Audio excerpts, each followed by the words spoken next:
នៅក្នុងព្រៃនៃពន្លឺដ៏អាចកំបាំងមួយ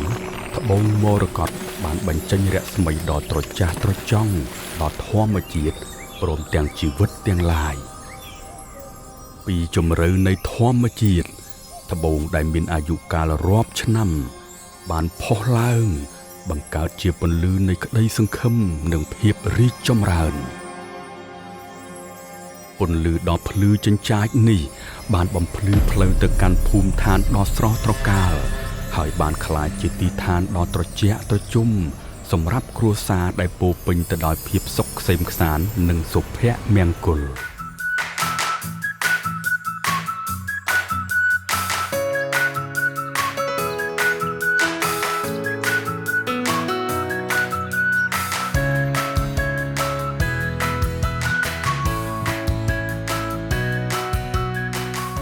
ជាបេះដូងនិងសរសៃឈាមនៃភាពសុខដុមរមនាត្បូងមរកតបានបង្កើតភូមិឋានដ៏ស្ងប់ស្ងាត់ដែលជាអំណោយផលដល់ការផ្សារភ្ជាប់ក្នុងការរស់នៅជាមួយនឹងធម្មជាតិពន្លឺនៃត្បូងមរកតបានបង្ហាញនូវភាពថ្លៃថ្នូរក្នុងការរស់នៅ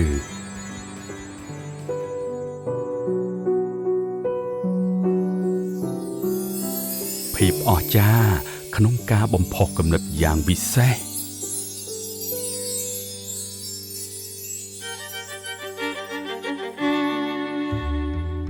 ភូមិមរកតគឺជាឋានសួគ៌លើដី